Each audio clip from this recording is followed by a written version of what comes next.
we must evacuate County Hall. In the event of an emergency, please make your way to the nearest exit and meet at the muster point located in the main car park. As with all experienced committee members, I'm going to skip the bit about microphones. We all know how to use those now. So if we go to item 1, please, apologies for absence. Thank you, Chair. We have apologies today from Councillor Ben Price, who is substituted by Councillor Catherine Rowett. We also have apologies from Councillor Carl Annison, Councillor Keith Kiddy and Councillor Mark Kiddle-Morris. Thank you.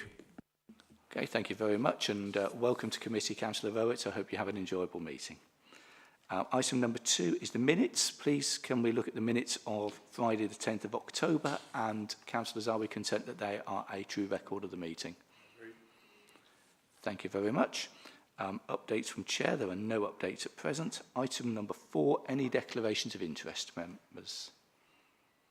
I see none. Item 5 is public question time. There is no public questions. Item 6 is local member questions, and there are no local member questions. Which takes us to number 7, strategic and financial planning, 2026 to 27. I'd like to welcome the leader and deputy leader and invite one of you to present the paper, please. Thank you very much indeed, Chair. Very good to be here with you again and to discuss this particular paper and the stage where we have got to.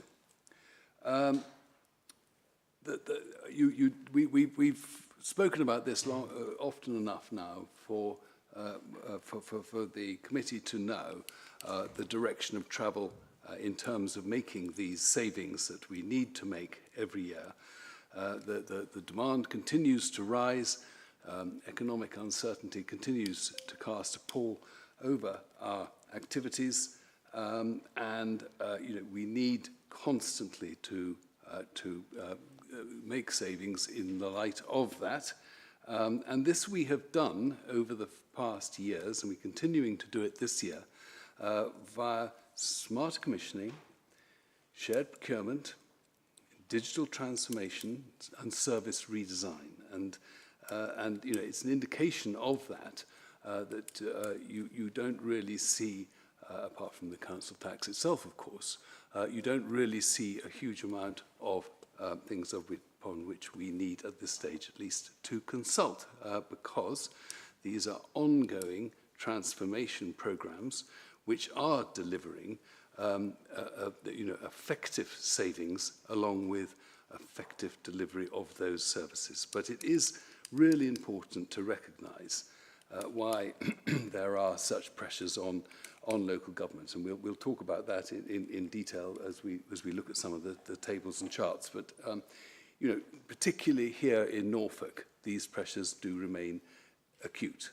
Adult social care and children's services now, as you know, account for over 2/3 of the council's total spend, and the costs in those two areas are rising sharply. They're driven not only by demographic change, not only by complexity of need, which is certainly true, but also by sustained impact of inflation on care markets, which of course has been caused by the national living wage in particular, and also by the rise in national insurance for employers. So, we need to look at how we deal with the fact that residents adults require support for longer, and connecting communities was is a transformation program that has been running now for the last 3 years. The savings of some 23 million net has come as a function of that, and I think that is an illustration of the type of programs we're putting in place in order to meet the demand that we have to meet in order to give our residents, the most vulnerable residents, the best services that we can, given the financial exigencies under which we exist. And children's services are exactly the same. These are not discretionary services. They're statutory duties that reflect both our legal and indeed our moral responsibility to protect our vulnerable residents. And but at the same time, of course, the government's funding assumptions for local government effectively presume, and this is not confined to this government, it was also true in the previous administration, effectively presume that Norfolk would increase council tax by the full 4.99% in 26-27, including, of course, the adult social care precept. So that expectation is built directly into national forecasts of local authority spending power. And that assumption, of course, shifts the burden of maintaining these essential services, these statutory duties, onto local taxpayers, and core grant and other funding streams remain effectively frozen in real terms. I'd hasten to add that we have not got the final figures at this stage, but it does leave councils having to absorb the financial consequences of national policy decisions. And so in the light of that, we've, if I take you to, let me just take you to the right table, medium-term financial. If we have a look at page 28, table 2, I just really would like to go through very quickly some of the pressures that we built into the model here and why they're there. And economic and inflationary pressures are fairly self-explanatory. There are significant legislative increases, and that is largely down to the national insurance and the national living wage, and how that hits or impinges upon the budgets of adults and on children's. Bear in mind, these are all forecasts, but the pressure, has been higher in the past. And, the key thing for us, as you can see from the total or subtotal pressures there in 25-26 and then coming on to 26-27, the key point to us is to drive down wherever we can the financial effects of those pressures. And so, and that I think you can see we are forecasting that we are able to do that.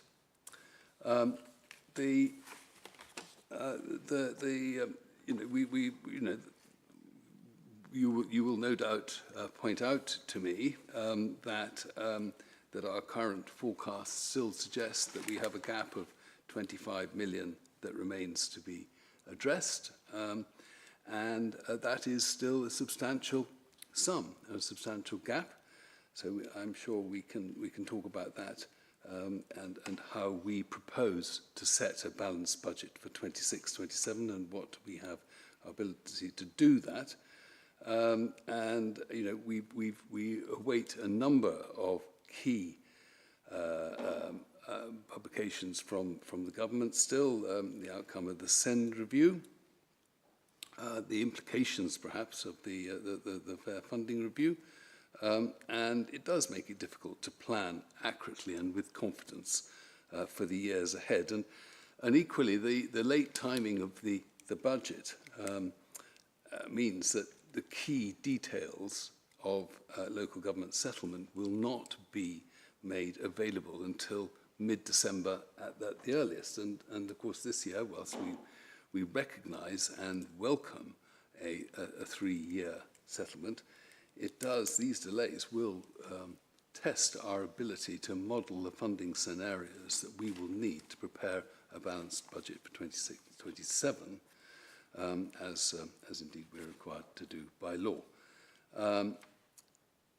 The government, I would stress that the government's anticipated long-term settlement may help to address this, and we'll await details of that. So with that, if I may, I'll pass over to the committee for any questions. Thank you. Thank you, Councillor Jameson. I've already had Councillor Long indicate, but I'm going to get in first. I just want to ask a background question, just because there are references to the Better Together for Norfolk framework within this, but of course by the time we get to this budget we'll be past 2025 when that strategy runs out.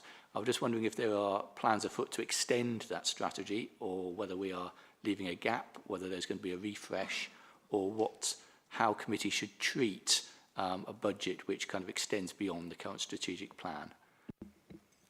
Well, we're working on obviously there are changes afoot, Chair, and significant changes, but we are really having to work on the basis that the situation as normal. I'll just bring in Harvey, if I may, just to clarify that further. Thank you. Yes, we're carry on in the current way in terms of looking at how we prioritise resources within the current remit set by the administration in terms of its strategy. As Councillor Jamieson has highlighted, is with the advent of local government review coming in, as yet we don't know what form that will be.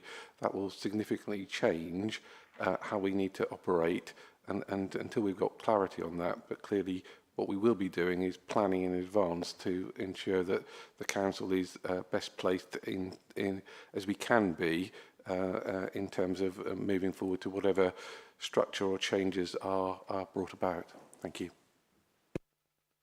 Thank you. The point, I wasn't ignoring the huge structural changes which are certainly around the corner. It was merely a point in terms of a budget which is happening in February to be implemented from April, that we're still drawing on the plan which goes up to 2025, and we're not expecting any changes to any strategic plan in that interim period. No, the short answer is no, we're not. The scale of change is such as to make, just keep the ship steady, as they say. Thank you. Councillor Long. Yes, thank you, Chairman. I've got a couple if I could be indulged. Thank you.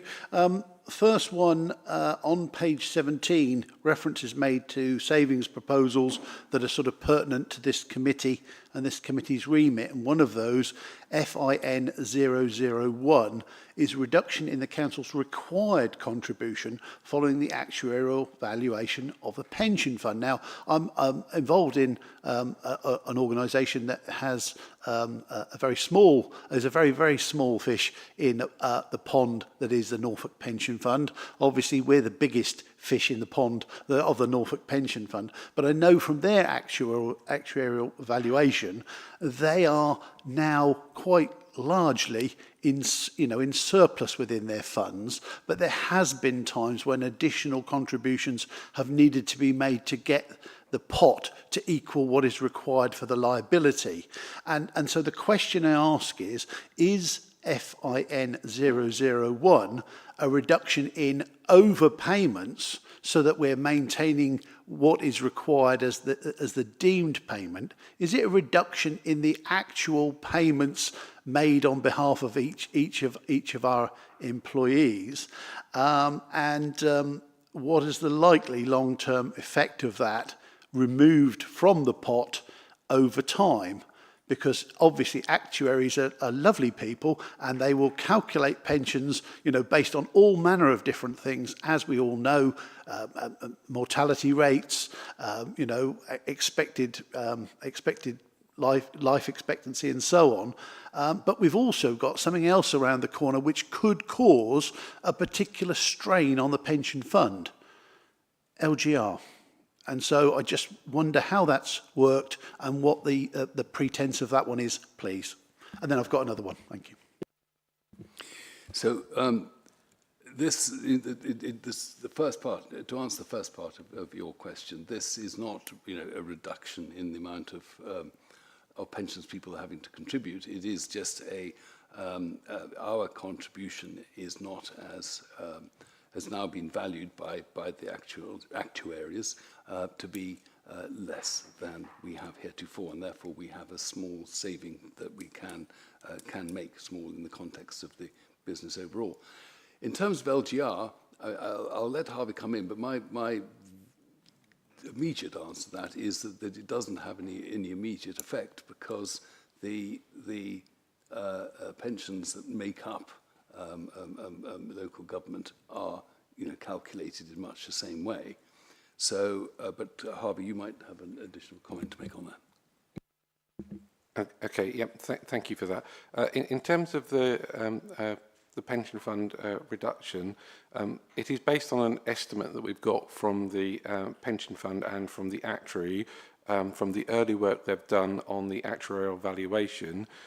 Just to remind committee, the actuarial valuation is carried out every 3 years, and what it is, it's an assessment of what is required for the employer's contribution rate. So it's nothing to do with the employees, it is solely the employer. And the employer has to, as required by legislation, is fund any shortfall in the pension fund world. When I say shortfall, it's providing sufficient funding to enable pensions to be paid.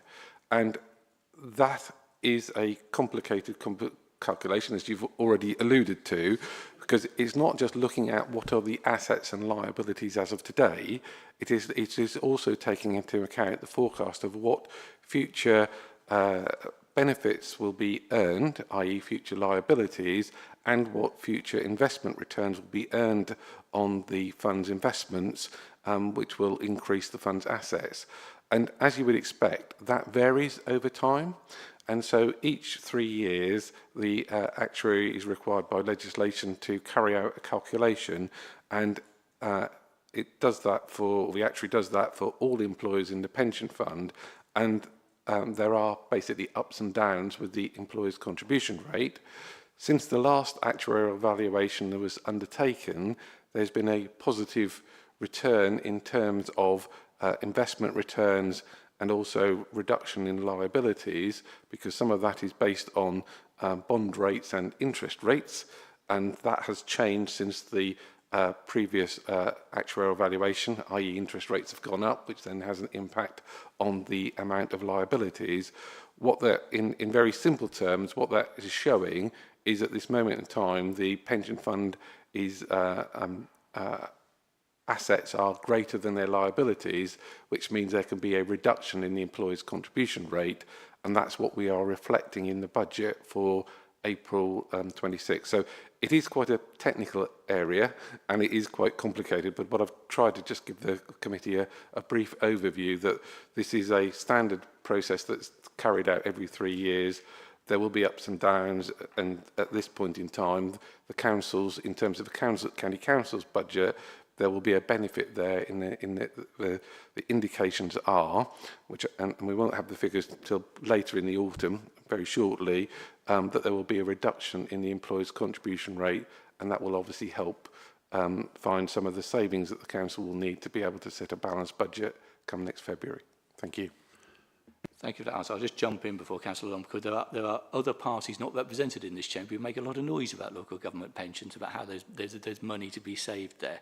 And it's clearly making the point that this is a technical change brought about by a scheduled actuarial look at the funds, and is nothing remotely political about this at all. Councillor Long.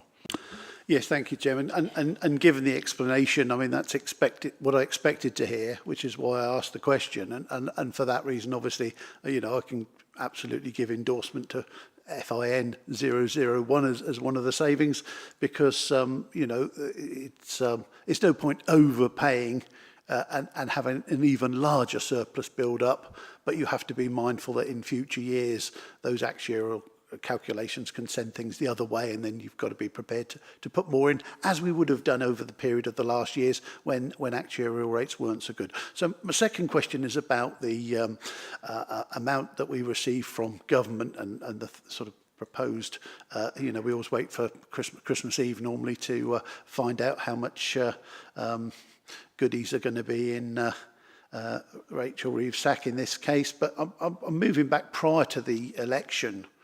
You know, we were promised by numerous different Labour politicians when standing for election that there would be no increases in council tax. And I wondered if the portfolio holder had any opinion on whether we were lied to as the public, or whether or not what they've said has not been what they've delivered. Thank you. Well, that's a bit of an open goal for me. But I think answering that straight, we've got 3% growth put into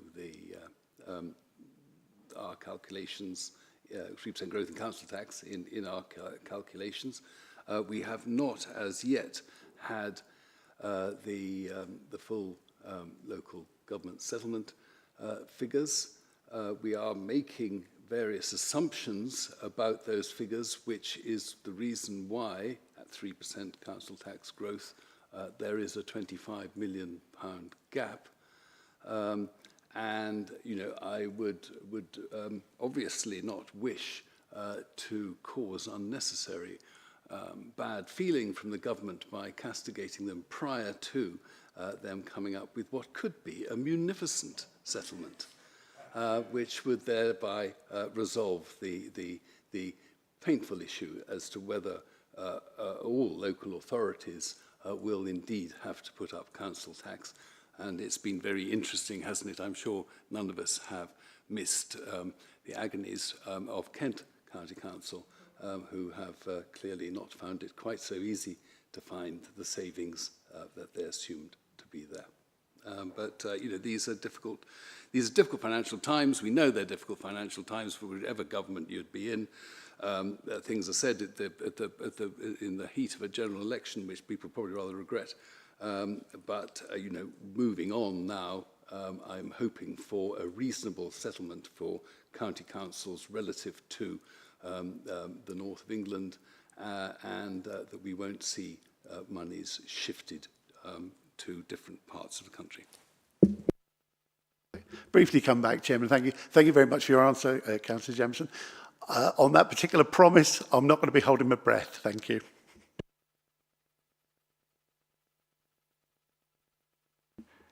Thank you. And a very balanced answer there, Councillor Jamieson, if I may say so. I've got Councillor Banbridge. Thank you, Chairman. I'm referring to, like Councillor Long, page 17 in particular. There are several vacancies listed there, management vacancies. So I'm wondering why they're not filled. But if they're not going to be filled, should they not be removed and then brought back after, when we have a new administration? Well, I certainly, when we're talking with HR, there is always a gap, as it were, between the full FTE complement of Norfolk County Council and the actual. Vacancies are obviously a big part of that. It would be very easy to simply say, right, hiring freeze, we're simply not going to fill any of those posts ever. But, we have to be a rather more nuanced than that, at least I believe we do. There are areas which we do need to look at social care, for example, where one does need to fill vacancies. But, there is no doubt, that we have put a recommendation into human resources, instruction into human resources, that vacant posts should remain as vacant posts for the time being, unless they can be categorically indicated that they need to be filled. That is a sort of general rule. So you will see vacancies. It's called vacancy management, but you will see a gap between FTE complement and the actual complement at the minute, quite apart from the fact that it is very often difficult to appoint to certain posts, particularly, for example, in the digital world. Do you wish to come back, Councillor Ramage? Well, it has answered my question, yes, but I would have thought that there was probably room for improvement on that, but I'm not an HR manager. Thank you. Councillor Rowett, please. Thank you.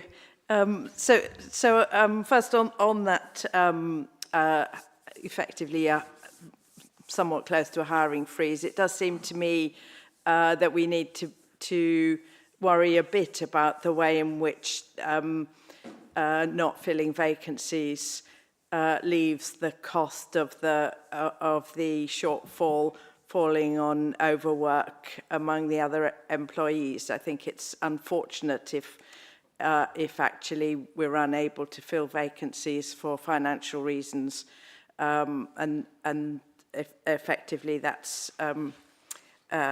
placing an additional burden on our loyal staff. Then the other thing I wanted to say about the council tax rises. So it does seem to me that we should not do the government's job for them and try to save them from having tax rises by cutting services. We should be providing the services that ordinary people need. And if that involves and is expected to involve raising council tax because the government doesn't give us a settlement adequate, then that's something that we should do, because it's not our job to make the savings that the government is forcing. I mean, I realise that council tax is a somewhat regressive tax, but it's better than nothing. It has some contribution to make towards redistribution and placing the burden on those who can afford large houses and so on. Obviously, we need council tax reform to ensure that the burden falls on those with really excess wealth. But I do think that we should be making sure that the vulnerable people do get their services adequately. I've got more to say on the other savings, but I just thought I'd say those two things in response to what's been said so far. Leader, you wish to come back? Yes, I know the leader wants to just come back on staff numbers, so I'll leave that point, but I'll just simply make the point, Catherine, that I said that it was a more nuanced, and I stress that it's not simply a blanket, and I very much take your point on hard-worked staff employees, and I know increasingly what it is like to get out there and be dealing with vulnerable people in tricky situations, and it is not our intention to make that more difficult. I'll just pass across to Kay. Yes, it's not. We're not filling vacancies for financial reasons. I want to make that absolutely clear. We have over 8,000 employees at Norfolk County Council. There's always going to be vacancies because it's a fluid organisation. It happens in a lot of organisations, and you expect a certain turnover. But when we have a vacancy, part of our transformation programme is to look at the department and look at how things are structured, and it gives us an opportunity to think about, could we do things in a slightly different way? Do we need to fill that post? Should it be a slightly different post? Can posts be combined, or should they be separated?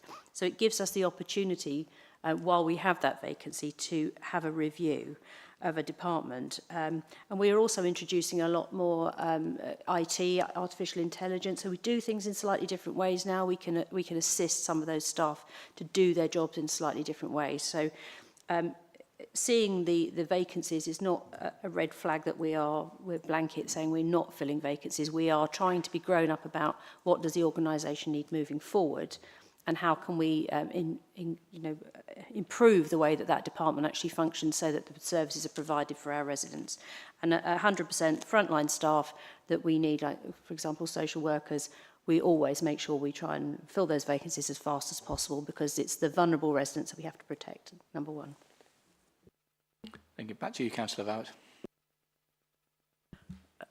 That's fine. Thanks for the answers. Thanks. Should I just answer the second question, Chair? Your second question really relating to not doing the government's job for it. That's the world of local authorities, in my opinion. But I would argue, I guess you'd expect me to argue that just bunging council tax up to the max would be, in a way, doing the government's job for it, because you're just passing the cost on to residents. And of course, we don't want to cut. And this is really why I wanted to make the point earlier on in terms of what our transformation strategies were. And and you'll be familiar from different select committees and different conversations from adults, from children's, and the work that, you know, everything is focused on maintaining or indeed improving delivery whilst cutting back and thinking how we can save money in doing it. And actually it goes back to the your original point in relation to numbers. Sometimes we're able to make things more efficient, use of AI, jobs just change, and you know, and so there is a reduction in that way. And then there's a change in job spec, got to appoint new people to that new job. So it's a constantly evolving function. And you know, I think it's really important to get across my profound belief that this is not a sclerotic organization that's stuck. You know, but that we've got some really competent professional executive directors and senior leaders constantly thinking of how we can continue to deliver the services that we are statutorily obliged to deliver, but also want to do the best we possibly can within the budgetary envelope that we are almost uniquely made to balance the books, of course, unlike virtually any other form of government. So thanks on that. I do appreciate that some of the sort of developments that are giving us savings are impressive and useful. But then it seems to me that it would be really helpful to have a little pocket of money that was, because of the savings, was actually possible to invest in slightly longer term solutions, and that cutting ourselves to the bone and thinking that the only thing that we can do is make cuts, and that the savings that we can achieve don't allow space for additional investment in. I mean, I understand that longer term investments are not exactly the thing at the moment when we're about to be dissolved and reformed. So you can't necessarily say, oh, you know, we can put aside this money and in 5 years it will deliver us some more intelligent savings. But it does seem as if we shouldn't starve ourselves of investment capacity. I absolutely agree, and so I would push back a bit, Catherine, on your comment, because these aren't invest to save is really what the transformation program is all about. And so when one looks, you know, we put in, I think from the top of my head, £6.5 million into community improvements, the Newton programme. But, you know, we're looking at changing the way we do it. But a lot of that change is actually preventative. So it is exactly what you're talking about, long-term stuff. Now, there's a problem with preventative, and that is it's not statutory, all right? So if we get to, but I would argue, therefore, that we are taking a long-term decision because we are constantly looking at preventative stuff, which does make savings in the longer term. And that is the way we're looking at it. And I have to say this, don't I, that I very much hope that we are left with a local government reorganisation that keeps these things whole and we aren't having to disaggregate the whole thing and chop it into bits. But that is not a decision for Norfolk County Council anymore. So I would, I mean, I'm sure you do, Catherine, but I would urge you to speak to or to join perhaps the children's services and adult social care and look at the longer term plans, the preventative stuff that they're doing and that we're doing, that I would hang my hat on as being savings which will be made down the line, and rather so I wouldn't put everything into the context of we're cutting. Social care, and there is a major programme that Ian Wake is putting in place, and that means we've actually got to invest in staff in order to do that. A lot of that is a preventative programme, and it's not a cheap thing to do, but it's the right thing to do because we're looking at long-term savings 5 and 10 years ahead, and how this will actually, and also how it helps the population, how individuals who we've seen case studies where one individual who keeps presenting to the police, to social care and to the health service costs millions of pounds over 5 or 6 years.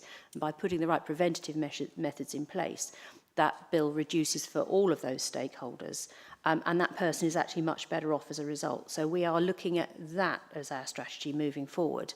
I think we've had, our issue's been that Ian's only been in place sort of not quite a year yet, and so we would have liked to have done this sooner, but of course, as you know, our previous Director of Adult Social Care was seconded, and so we haven't been able to do this as fast as we'd like, but it's happening now. It's happened in children's services, and preventative measures is something we always want to do, but it's not a cheap exercise, but it is the right exercise. And so when the directors come to us, and they come to us with an ask, we need to increase spending in this area so we can employ certain staff to do certain transformation procedures, then we will do what we can to make sure that happens, because it's the right thing to do and for the long term.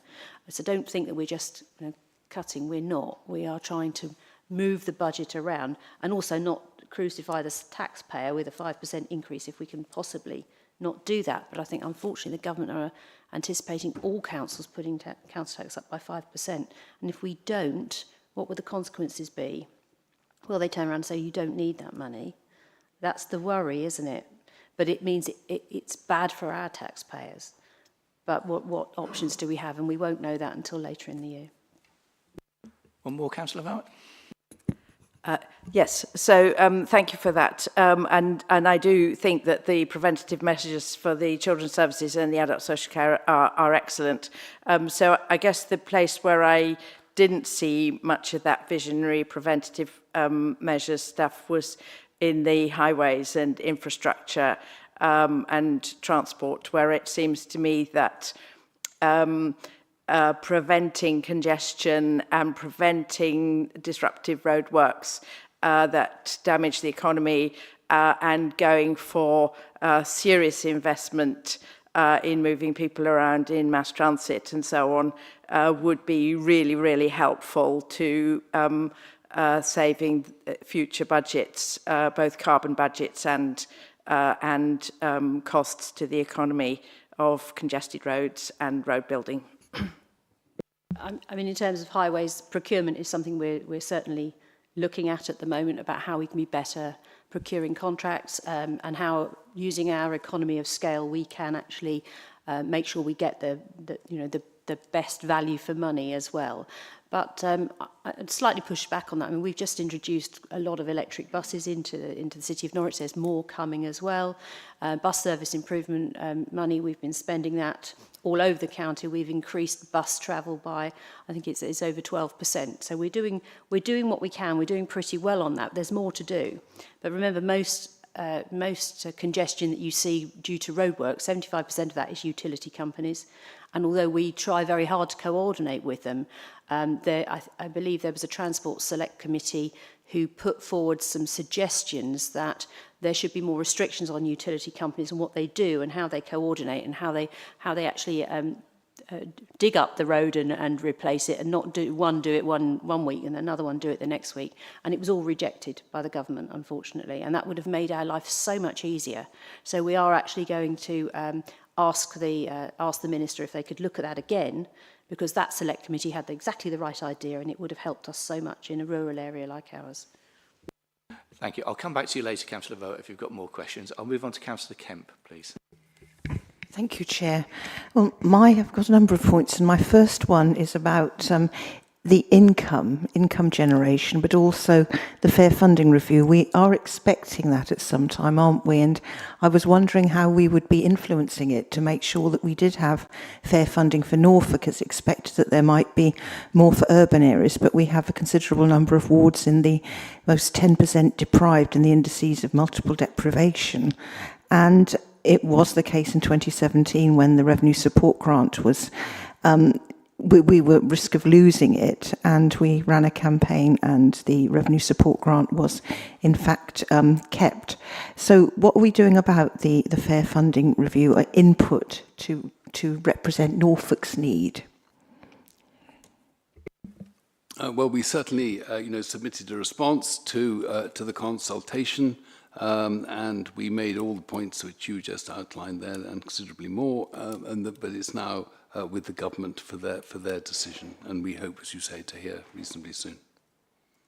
And if I might come back, Chair, looking at income generation regarding digital services and communications, what sort of scope in a competitive market is there for us to increase income from these revenue streams, and also regarding highways, to have a more competitive process for highway street furniture? Because anecdotally, parish councils and so on will often say that we've spent X amount on something, but they believe they could get it done a lot cheaper. Now, this may or may not be true, but the fact that a lot of the work that is done on highways appears to be very, very expensive, and maybe there is scope there for reducing costs and perhaps having in-house production of some of the highway street furniture.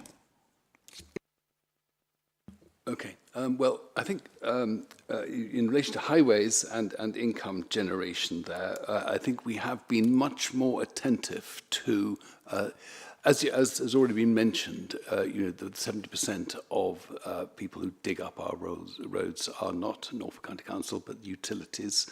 And we are much more beady now, for want of a better word, on ensuring that they're fined if they go over time. And that's been a lot of the reasons why the income has gone up in that area, because we are very cognizant of the fact that it really annoys residents, and they don't really care whether it's us or someone else. So as far as we can, we bear down upon those utilities. When the law was passed to give utilities the right to dig up our roads without notice, there were some 13 or something like that utilities. Are now over 60, I think. So it's a constant battle, but that's how we're dealing with that. In terms of income generation, and they're very expensive. I mean, I agree with you, Alex. It can be a bit anecdotal, that. I would simply, I suppose, make a play for unitary government in whatever form it would take. And what I believe is that that the ability of parishes to get together and sort out their own issues will be greatly enhanced by a unitary government, because they, I think a certain amount of responsibilities will, if they want it, will go to the. They won't be forced to do it, but they'll go to parishes or towns, and they'll get funding for that. Thank you. Councillor Proctor, please. Yeah, thank you, Chairman. Just a number of points as well as some questions in there. There's only 3, as I understand it, items going out to consultation, which are the ones listed in paragraph 5.3 on page 36, just those 3 to do with home school transport, CS 006, 7 and 8, just those 3 at this stage? That's correct, Andrew. And just on consultation, we talked about the council tax dilemma, and it is a dilemma about the 3 or 5%. I have to think, well, what's the point in consulting on more than 5%? Because we're not going to put it up by more than 5%, notwithstanding what's in the report. I think it's worth consulting on more than 5%, simply because it gives one a feel, really, that the consultation isn't just a tick. It's an opportunity for us to have a conversation, as opposed to consultate with residents, and to get some sense of where they are in terms of understanding the pressures that are brought to bear in local government. And I think I have seen a YouGov poll relatively recently, which showed that whereas in, say, 2021, the idea of increased taxes to fund adult social care was absolutely not, that it was a much more even. So I think it gives us a sense of where people are going. Of course, we could always have a referendum in the end of the day, but it gives us a sense. So that's really why we have the 3, 5, and more than 5, really, because it engenders a conversation. There will be, a wider consultation on all our budget proposals. There is every year, but as I say, the way in which we are consulting specifically on council tax, I think will give all members, when reflecting back to parishes and so on, the opportunity to understand where we are in budget setting. Just a cautionary note about how that sort of thing's worded in terms of what the comeback may be, but let's not go down that rabbit hole. One of the things you mentioned in your introduction is about the growth pressures, which I think are listed on page 28. There's quite a marked difference between 25 and 26. I think 25-26 was 121 million and 26-27, 79 million. And then the succeeding years are sort of round about that sort of figure. Any particular reason for that sudden drop? Thank you. Yes, yes, indeed. I mean, the key really is that we are every year we have been under significant pressure, and the key has been to try to reduce those. But specifically, if you look at the chart to make what makes up that 121 million, you've got economic and inflationary.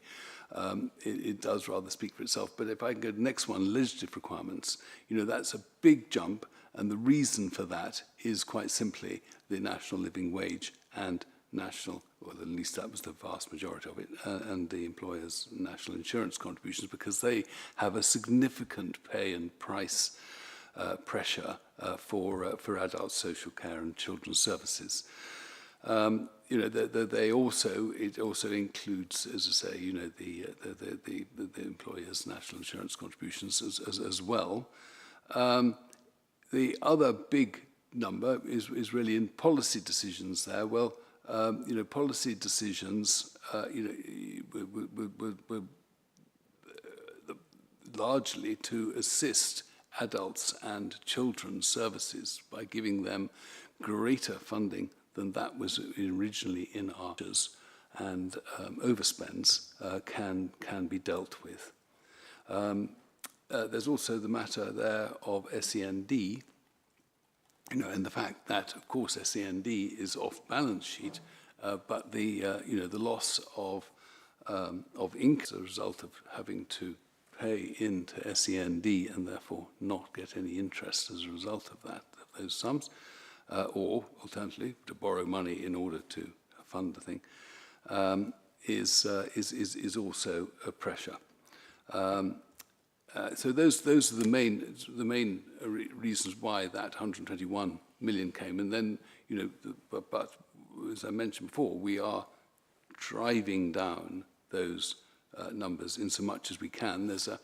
I just want to say that, if you look at the 39.6 and then the 3, so over the last couple of years, rather than give spending departments an additional money, we are holding some 25-26 million centrally, and then spending departments are currently bidding for that money. It comes back to Catherine's questions in terms of invest to save and so forth. So we then release that to adult social care, to children's services, contingent upon a business plan that we believe is genuinely invest to save and sustainable, and will drive down prices over the longer term. Drive down costs over the longer term. Well, thanks for that, particularly in relation to the Central Reserve, because that comment you made there isn't reflected in the report, because the way it seems to be in the report, the 26 million is there to be used. But then I think there's a commentary in there that it will all get exhausted because of certainly one of the risks is the potential overspend in 25-26. But notwithstanding that, then it infers that the £26 million will be fully utilised. Just a couple of other points, if I can, just to sort of carry on that. The comments have been made about transformation already. It would have been useful. There's some good things that have been heard today. Yeah, I think it would have been useful to see those in the report to make sure that people recognise that transformation work is going on and they have resulted in savings, and as a result of that, show what the savings are. And then the last point, Chairman, is really about the future, what can happen.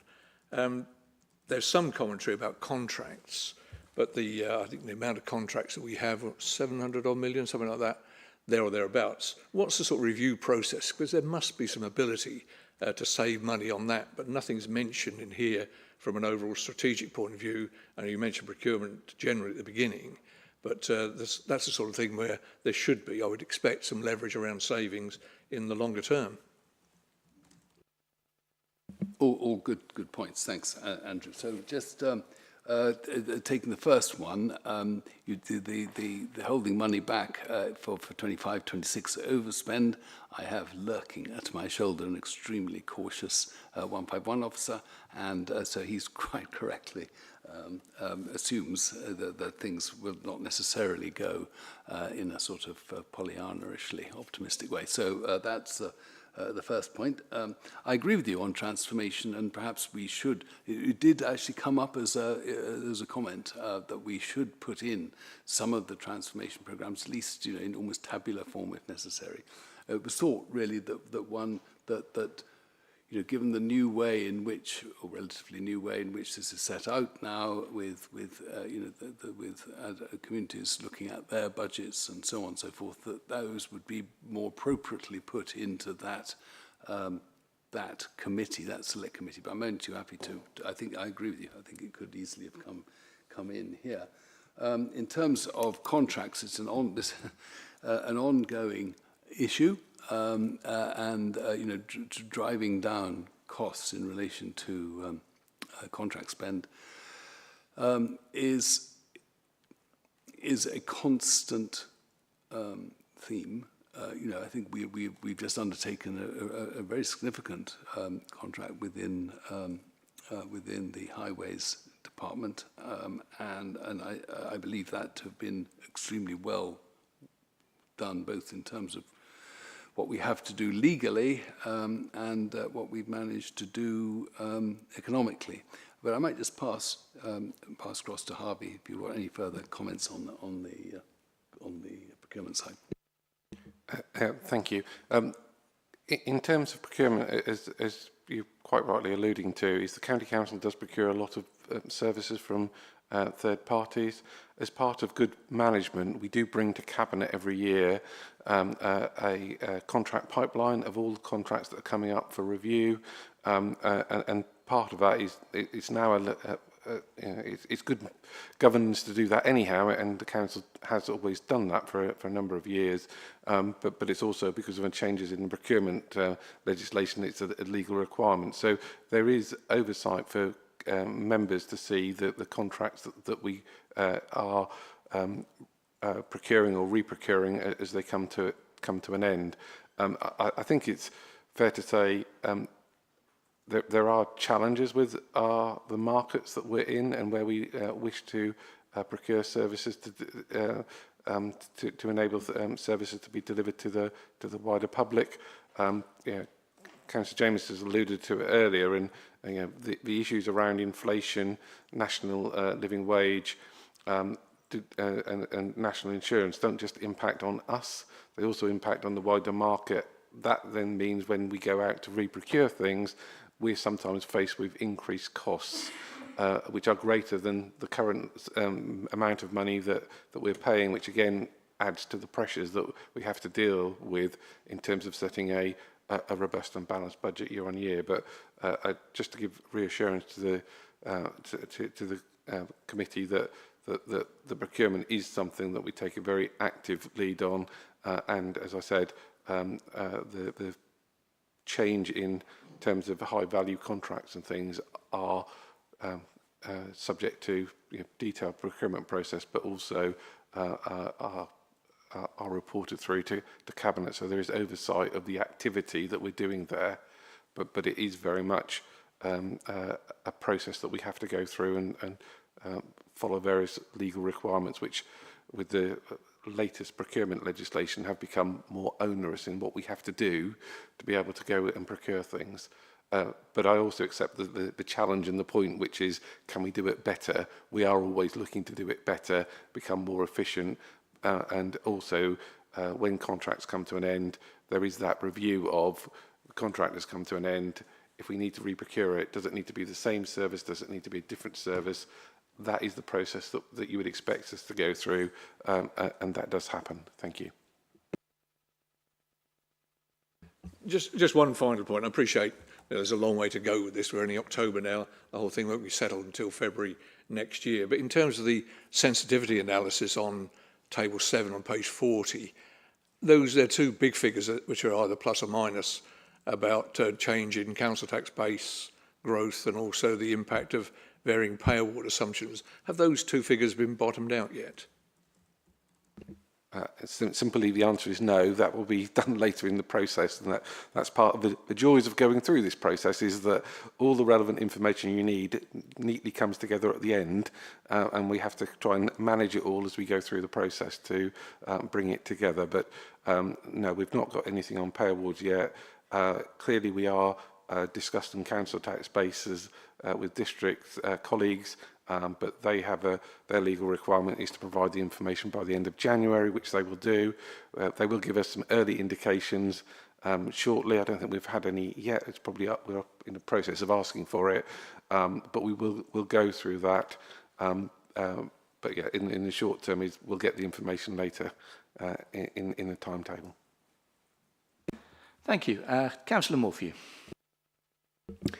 Thank you, Chair. Actually, some of my points build on Councillor Proctor's, so I'll start with those, if I may. I'd like to see more of a breakdown of the growth pressures as well, because I see the figures, but I also see the drops in subsequent years, and I'd like to know a bit more detail about where those drops come and why they're happening. They're big numbers, and I think actually drilling down into them would have merit. Particularly if we're trying to explain an increase in council tax. And I'd also echo the sentiment around consulting on a level of council tax that we know we're not going to go to. Frankly, I think it would be a bit ludicrous and absurd to coin a phrase. And frankly, I think it would discredit the consultation process. So I think we should be rather more realistic about the kind of questions that we are asking the public so that we get sensible responses to them. The transformation information would also be helpful, I think, because there's a lot of times I see things which are badged as transformation, and I think they're business as usual, evolution, because we don't stand still and we can't stand still. And we as a council would be expected, come what may, to keep up with developments, modern day events, the way things happen. So what have we done which is in addition to that, which we can actually call transformatory, rather than just doing what people expect us to do every day, come what may? Because it's about the quantum of money, but it's also about the value for money. And I think we spend, and I know it's a budget process, so I know why it happens, but we do spend rather a long time talking about the figures rather than what we actually get for the money that we spent. So that takes me to, I think, some issues around the risks that there are in this budget, which we haven't seen in the report and which actually went to the Cabinet meeting at the same time. So there are various bits of mention in here, but I can't see any accounts being taken for things like the CQC inspection, which is awaited, the results we're waiting for adults. Is that going to make any difference? Are there likely to be any cost consequences? We may not be able to assess what they are, but I think we at least ought to acknowledge that there is a risk in there somewhere. Similarly, and I'm not sure whether this is actually covered in the report, because there is talk about savings in the residential transformation, but there's no mention about the Norse contract, and that's gone very quiet. So we don't know where that is in the process at the moment. If that is associated with that, then I think the linkages should be made so that we can explore them rather further. I'm happy with the direction of travel for the transformation in adult social care, but I'm going to ask the question whether or not it gets asked here at the Select Committee. What's the link between that and the money which was spent on Newton Europe and the consultants that are there? Can you actually draw me a link which shows me that that was money which was worthwhile spending? Because I note that the new transformation which is coming about is being done, thankfully, without the assistance of consultants. It's being done by our own staff, and that's the way that we actually ought to be able to do those sorts of things with the right sort of professional staff, and if necessary, recruiting more, which is what's happening, in order to be able to deliver. Councillor Morphy, I'm going to ask you to draw breath there, and I'm going to go over to the leader of the I can Deputy manage to Leader draw to respond breath. to those first bits, please.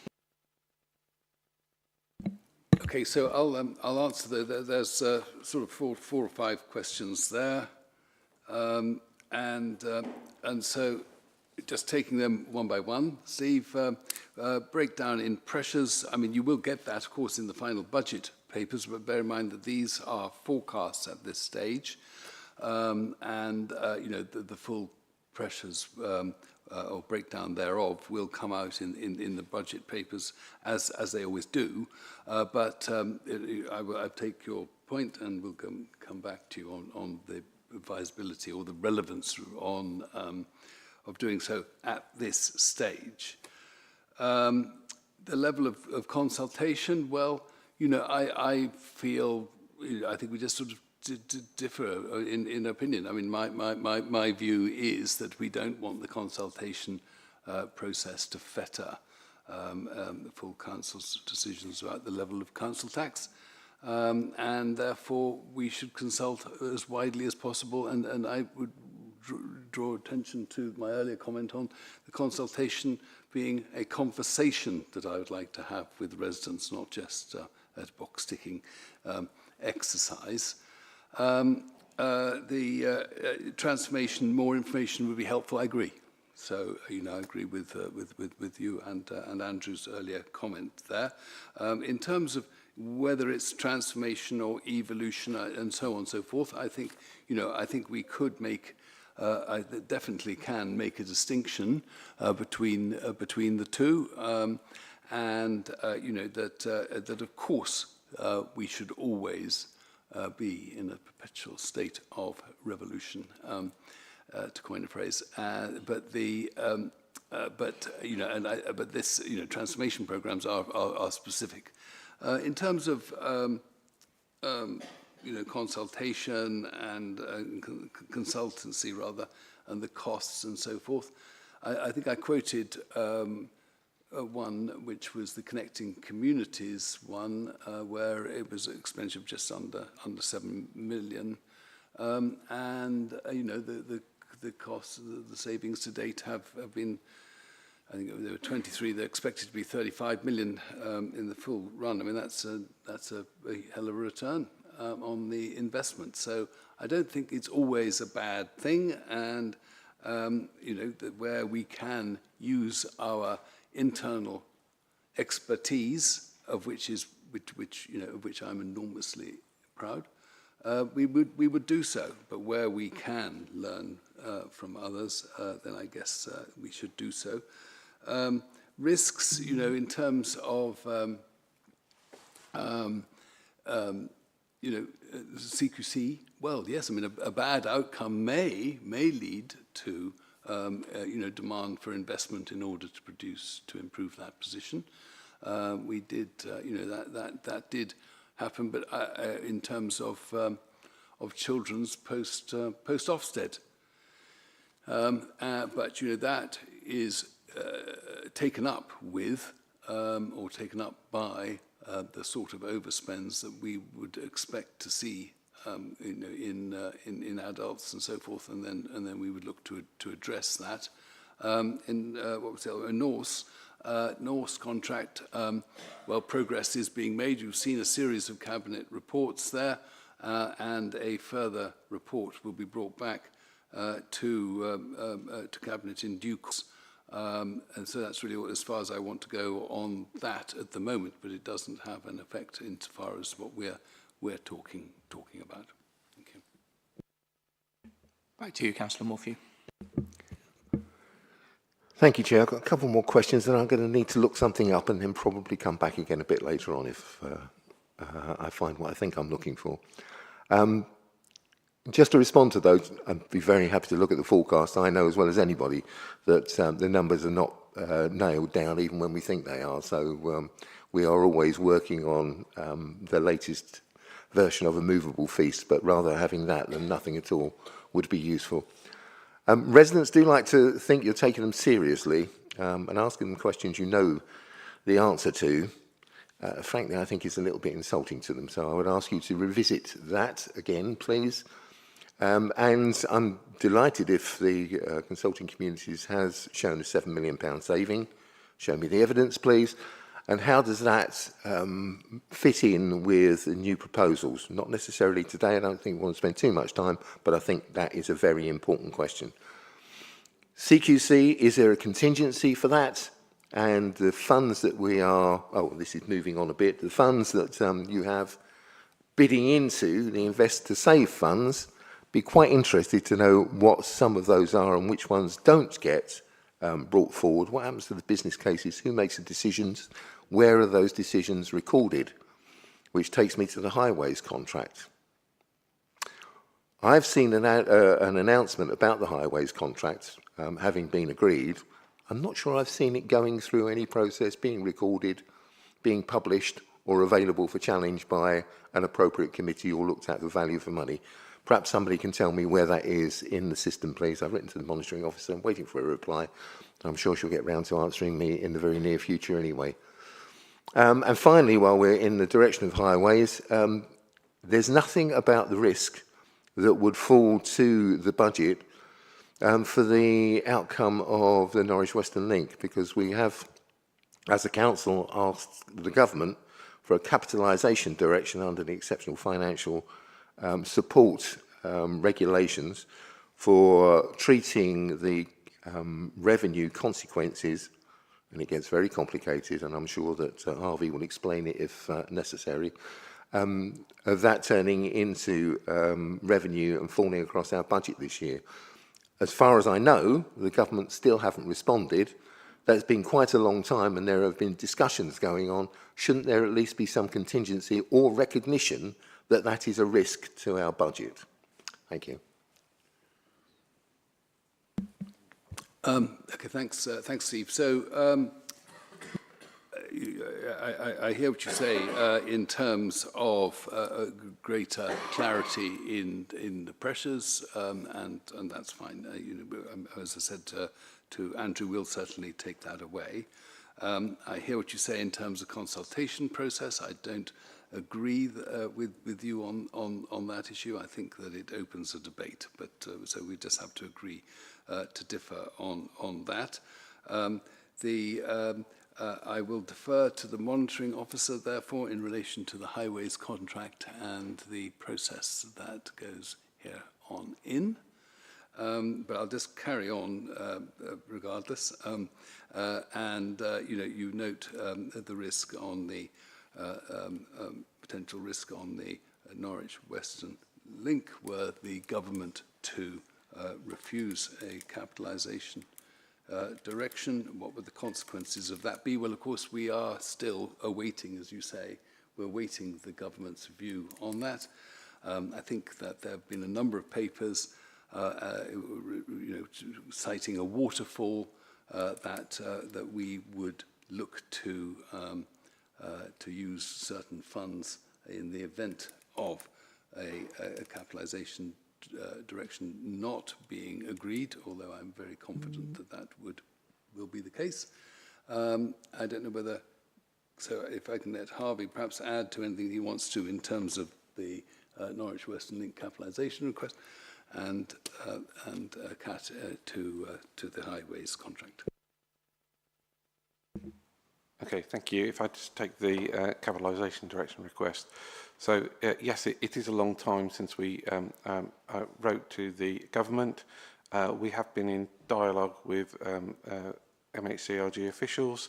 They've assured me they have all the information that they need from us. And the last advice, or the last correspondence that I had from them was that they were in the process of advising ministers. As we know, there's been some political changes in MHCLG, so that may have delayed the process slightly. I have recently chased them again for a response, and I will follow up again, but we are in their hands. The issue for us in terms of that is it is an issue for the 24-25 accounts. And so in order to be able to sign off the accounts, we will need a response from government, and so government is aware of that because I've had that conversation with officials. So I am hopeful that we will get a response. The timeline that we are working towards on terms of the 24-25 accounts is by the end of this calendar year, which is before the budget process. So I am, and I don't like to predict decisions from government, but in timing terms, we should know the outcome before we get to setting next year's budget. So the risk will be either realised or gone away at that point in time, and so will be reflected in the budget. But I take on board the comment that it is a risk that we need to manage. At this stage, we're still working through the process, and clearly I'm hopeful that we will get a response back from government, which will mean that either one way or another we'll know what the position is and how we will need to deal with it going forward. But that should all happen before we need to set a budget in February. And as you would expect me to do, I've got various legal responsibilities to give advice to council in setting the budget. And if this is still a risk at that point in time, you can be guaranteed that I will make certain that members are aware of what that risk is and how I see it at that point in time. But I can't do that now because I am still waiting for government decision, and then I can advise you accordingly. Thank you. Thank you. I'm going to turn to the monitoring officer. Thank you. And Councillor Morphy, yes, I have received your query about the contract processes, and I'm currently drafting a response to you, which you'll have in due course. Thank you. Thank you. Could I just come back on the question of specifically? I mean, I did actually get a little because I thought it might come up. A little list of the Invest to Save programs that we've been doing, aka transformation program. Connecting Communities, which is the one I think you cited in terms of having consultants. Yes, so that run from 21-22 till through to 24-25 and a bit more. Actually, it's going through a bit in 25-26. So 7 million of expenditure, 35.3 million saved. So an ROI of over 400%. So I think that's quite encouraging. Actually, you know, independent living, which is capital infrastructure. There's a 53% return ROI there, and the mental health accommodation review team had 125% return on investments, admittedly much smaller amounts, nearly 300,000 with a sort of 670,000 saved as a result. So, you know, there's some pretty chunky figures about in terms of transformation, and I think that it's an extremely good idea to let the committee know what those are and how they work. Thank you. I'm going to move on to Councillor Hempsall. Thank you. So I just have a couple of points to make, and one is that I welcome the report. However, what I have noticed, even during this discussion, that there's a tendency to shy away when it comes to transformation from the fact that the public sector in the UK, and Norfolk County Council is not immune from that, suffers from a real fall in productivity. And I think that elephant simply isn't called out often enough.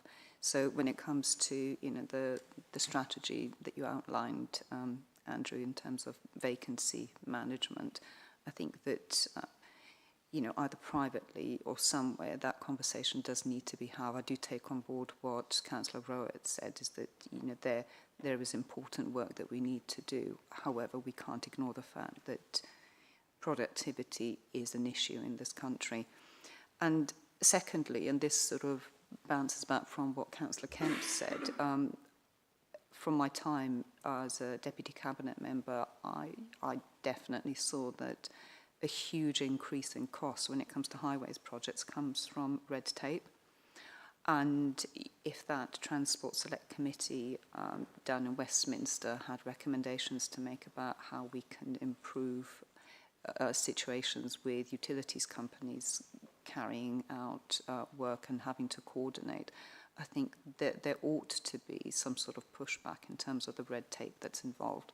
because it is true, and I know this from the A47 improvements in my division, that simple projects like underpasses, etc., if they were commissioned privately by a private individual, would cost a fraction of what it ends up costing when you have National Highways or whoever the agency are at the time doing it, because of the consultation and the procurement process, etc., etc. So perhaps, as you know, moving forward, some of those questions ought to be raised, because our council taxpayers, whether they live in big houses or little houses, they all have a reasonable expectation of us as councillors to ensure that their money is spent carefully and properly. So, thank you. Okay, thank you. Thank you, Lana, very much indeed. Taking perhaps the second question first, in relation to the Transport Committee. The Transport Committee has opined, and I think it's fair to say it was a bit of a damp squib, and that we were very disappointed by the results of that. We'd put forward a series of recommendations on the lines that you've just outlined there, inter alia, but there was very little back. We are led to believe, of course, that the budget is looking for 6 billion of savings due to the eradication of red tape. So we look forward to perhaps seeing that reviewed at that point. In terms of productivity, you know, I very much recognise that productivity is a national challenge, and that it is one of the few advantages of being old is that one can look at things over a long time. A recent trip, but you know, it is absolutely clear that the standard of living relative to other countries, you know, has stagnated to an inordinate degree. Particularly, you know, if you have very limited growth over 20 years in one country, and then the US keeps plodding along at 2.5% growth, the difference is enormous, and productivity is at the heart of that. But it is, you know, it is something that is, you know, close to my heart, as it were. But it is also quite hard to measure in the public sector, in the context of the way that there is the changing nature of service demand. You know, so I think that we can definitely see productivity improvement within you know, within highways. I think is a really clear point to hand. We are, of course, covered enormously by legal problems that perhaps the private sector doesn't have, or if they do have, you know, it is one of the reasons why everything is taking you know, 4 times as long, and it's now, what is it, 8 times more expensive to build a bit of road in the UK than in Italy. I think, you know, though productivity is very much part of what we look at when we look at transformation programs. It is to try to make things more effective and more efficient. And I'm not suggesting that we have anything remotely approaching a silver bullet on it yet, but it is something which we are constantly attentive to. Yes, I mean, I totally share Councillor Hempsell's frustration on the bureaucracy. I mean, any of us who try to get a scheme done in our own divisions will find that road traffic, the traffic regulations orders cost thousands and thousands of pounds to put in place. They take sort of 12 to 18 months to come to fruition because of all the hoops we have to jump through. If somebody objects, you almost end up going back to square one. We have minimum standards for all sorts of things: pavement widths, road widths, cycle widths. Our roads weren't necessarily built for all our modern standards, so although modern standards are there for good safety reasons, in a lot of people, the man in the street will often think that we are, you know, we've gone mad in some of the extremes we go to in order to put some of these schemes in place.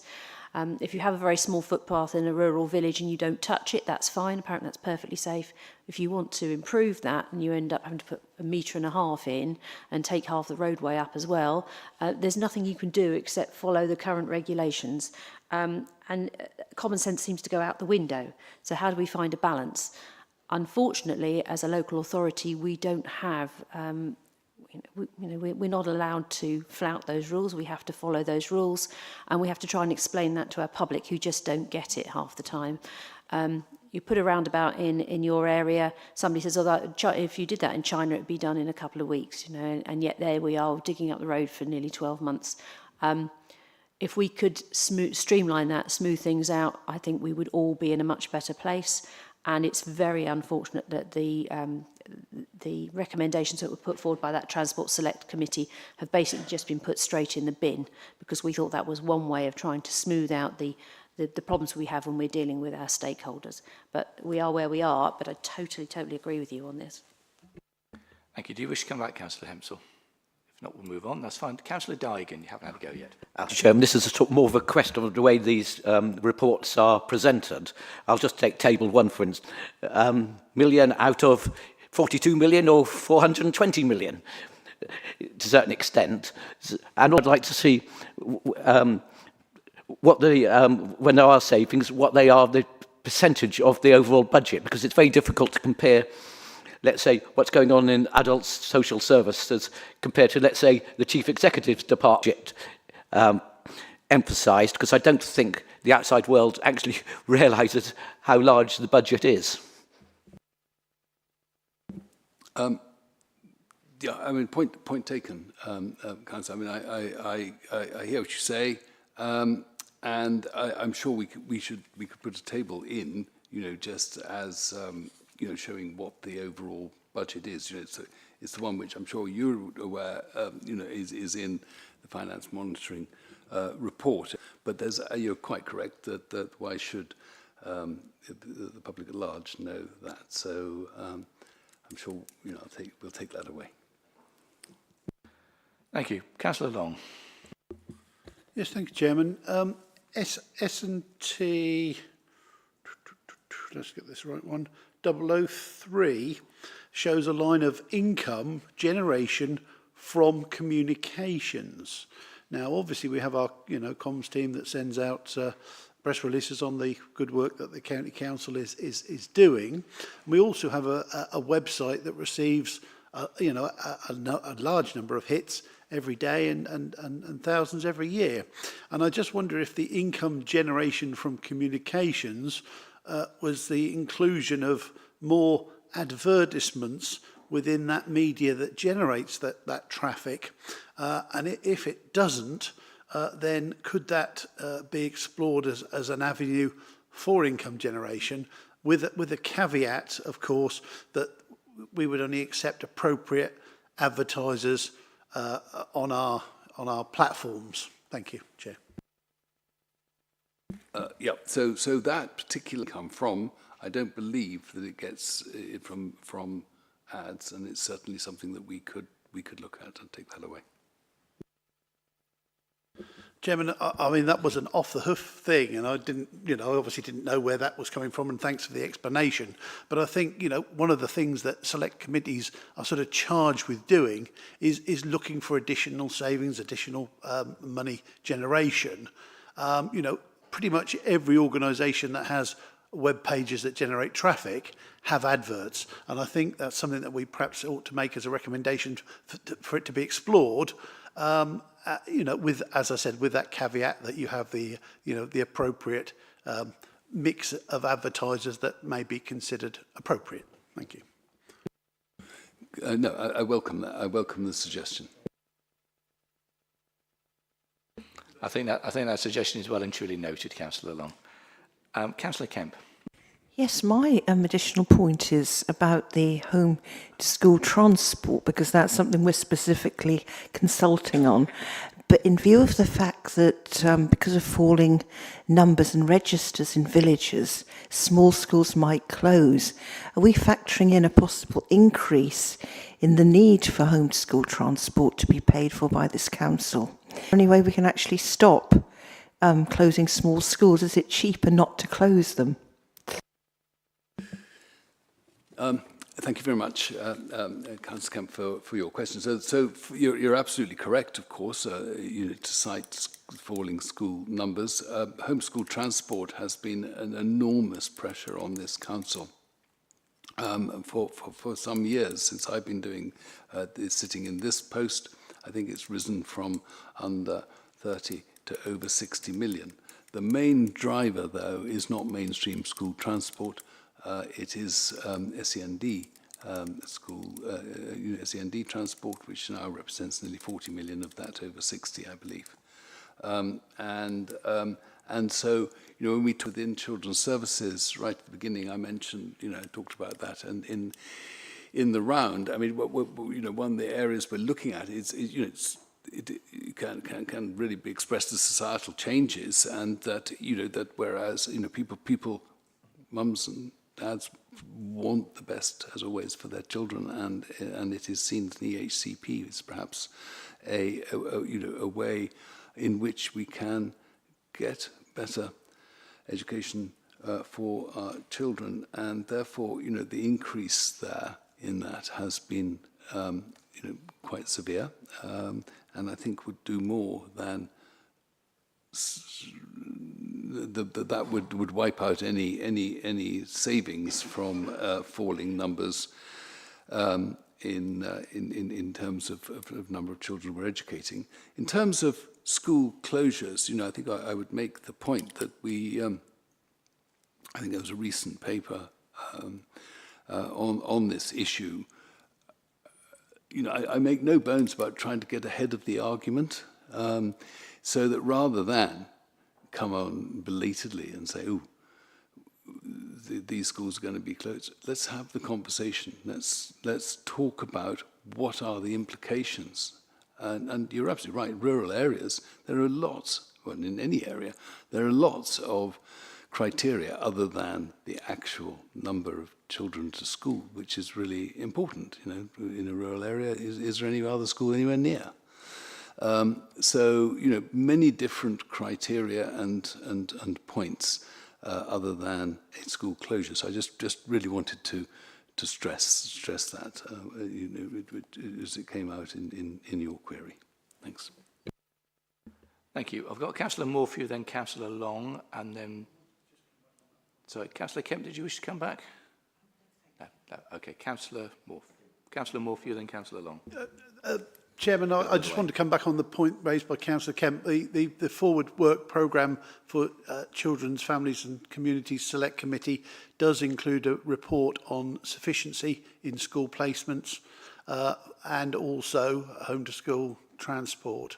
And obviously the very quandary that she points out, with rural schools and transport will be considered separately to this agenda today. Thank you. Thank you for that, Councillor Long. Councillor Morphew. Thank you, Chair. One point I did want to make is further down my list now, because a number of things have come up as in the meantime. I'm grateful to Councillor Jameson for his remarks about the examples, and I look forward to the evidence of the savings that he's come up with for the investor save schemes that he was talking about. Can I also say all of us about the bureaucracy around road schemes, but are we actually doing all of the things that we could do ourselves? For example, TPOs, which have been the bane of everybody's life, and the amount that they cost individually once upon a time. Certainly when the City Council was responsible for putting them together under the Highways Agency Agreement, they used to bundle the smaller TPOs so that they could be done in a group, cheaper, and we'd get them through over sort of a reasonable timescale. That seems to have disappeared, which is a shame. It would save money, and I think would actually ease the frustration if we could both reintroduce it for Norwich and perhaps explore it for other areas before we start looking and start throwing stones at others for the bureaucracy too much, although the frustration is something that we have to deal with every single day, I know. Can I agree with Councillor Hempsel as well about productivity? Productivity and things like best value are really useful, important terms and we don't have a definition for them, a working definition as a council. The only definition we have for things like best value is the one that is used for external audit, which is different from what we would understand it internally. So if we don't have a definition of productivity and we don't have a definition of best value, it's pretty difficult to measure how much impact that we're having.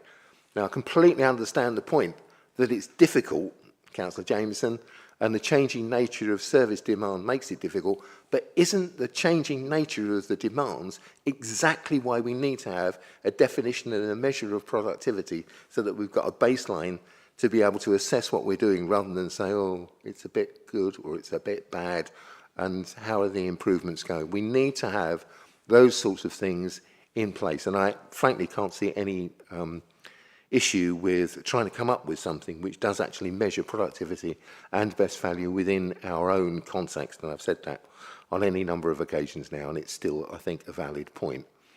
The area where I did want to spend a new area, where I did want to explore a bit further, is SCND stuff, because I looked again, you'll have seen, was looking at the risk assessments, and the commentary in the risk assessment associated with SEND includes the DFE have subsequently written to the local authority indicating they are willing to consider restarting their safety valve contributions if it can be demonstrated that the plan offers best value, interesting words, within the current statutory framework. Are we getting safety valve money? What's the latest position around all of that lot? And can somebody give us an update about what that kind of thing in the risk assessment actually means? Further down in the risk assessment, it goes on to say something else as well around that. We're talking about if this laptop will play, which it's not doing this morning. No, it's not frozen. It's just leaping about all over the place. Anyway, you know which risk it is, but my laptop is just jumping about all over the place. I'm afraid I can't take it to specific words at the moment. Yeah, can I just say, with regard to road traffic orders and bundling them, I think it can be quite incumbent actually on us as councillors when you have one of these come forward and you see they want to put double yellow lines on a particular road and you know there's an issue round the corner. I always say, well, what about over there and what about over there as well? And could we put a speed limit reduction or move that speed pole at the same time? So you just have one set of legals. The problem with doing that, of course, is you only need one objection to one part of the scheme, the whole thing stalls, and then you go round the loop again. So there are pros and cons for doing that, but I think as local members we should be getting involved in looking at what's sensible so that you don't get sort of this afterthought, which then is another order, another legal delay, and so on. So yeah, I get that, but I think we as councillors can certainly assist in that. Best value is a term I remember from like sort of the early 2000s. I think William Hague coined it at one point. I remember him bleating on about best value, and probably even before that. So it's interesting, what does best value mean? And interesting to hear it being used today by this government. What we have to remember about safety valve is that money is money that we haven't been given to fulfil our statutory duties. So we as a council have to find that money, and really it should come from government. Sorry, I will stop at that point. I'll fill in for the leader. I think it was Gordon Brown, wasn't it? Best value, replacing compulsory competitive tendering. Councillor Jameson, did you want to come in? Well, just come back a bit on that. Bundling, I think, has been dealt with. Productivity. I mean, I think. I think the productivity is different in each service, but we have a high-level definition of productivity somewhere in this paper. If you look at page 2.2, page 14, there is a passage which states that we would be looking to deliver service in the most efficient, effective, and economic way possible. I agree that is high level, and I agree that productivity is within the UK overall an issue, and the ways in which we can measure that, it'll be very interesting to see how other councils do that as well as reinventing the wheel here. Thank Send, you. I think, yes, you had a question on Send. I mean, the fact is that, we are, as this states, we are in negotiation with the DFE. They paused payments until the proposals on Send are known. That's from the government, obviously, coming up with a paper or a white paper soon.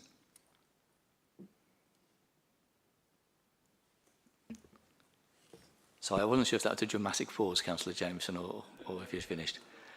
Okay, I think the Send area is just another one of those known unknowns within this budget at the moment, isn't it? And I suppose as a committee, what we need to have assurance of is that actually sufficient contingencies in place within the budget to deal with potential for known unknowns. Devolution, of course, is another area where it is known unknown as to what sort of costs are going to fall on us and LGR as a council. I mean, I thank you. I would be the first to state that the DSG is an existential threat to local authorities across the country if it is not dealt with.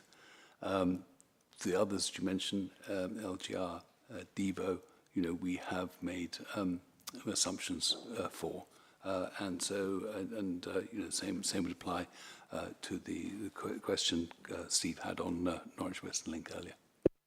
Thank you. Councillor Morphy, did you want to come back, or are you done for now? I could be here for hours.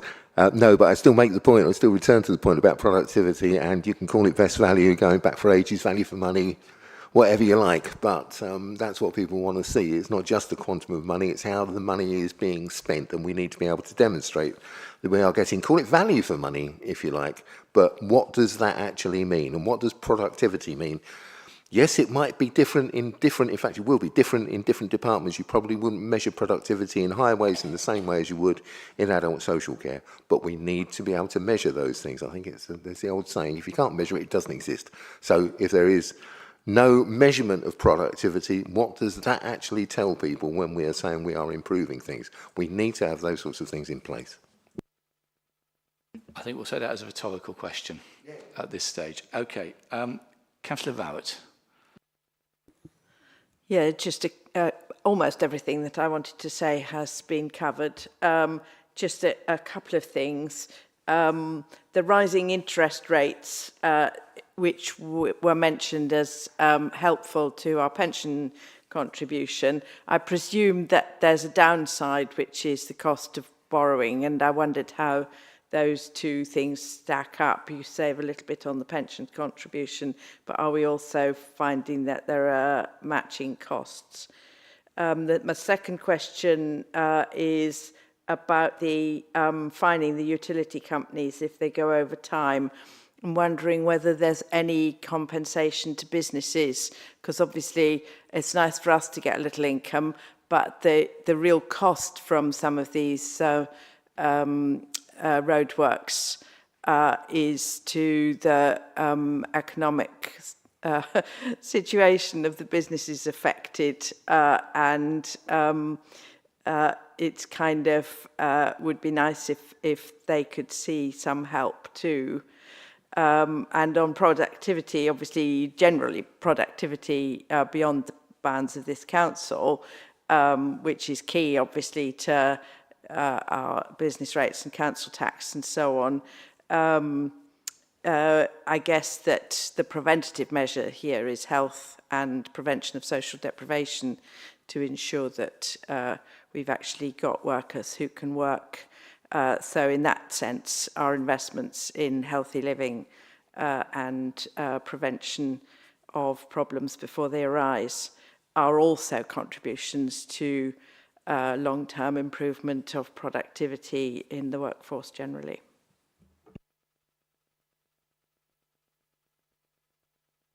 Let me take those. Thank you very much indeed, Catherine.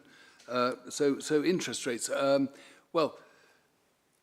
You raise a really important point, and we have, of course, been through a period of uniquely low interest rates, and a capital program that fitted that was entirely appropriate. We are nowhere near that anymore.